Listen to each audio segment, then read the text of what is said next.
An important part of a successful installation of Versetta Stone is getting a level starting point. In this video, a laser is used to establish a level line on the exterior wall of the structure.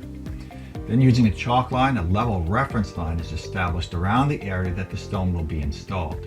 Verify accuracy before starting your layout. A small strip of tar paper or house wrap could be installed prior to the starter strip.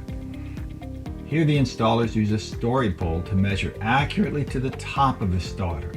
Chalk line is used to transfer the marks of the top of the starter strip to the wall, ensuring a straight and level line that follows around all corners of the building. Having the starter strip installed securely and perfectly level is critical to a successful installation.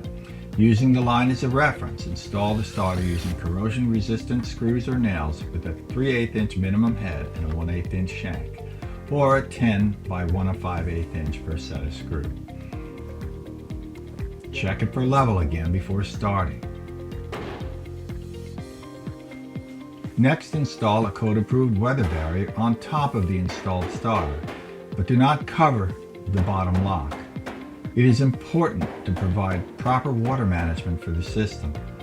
Overlap the inside and the outside corners of your weather-resistant barrier by a minimum of 6 inches to provide for proper water protection behind the Versetta Stone.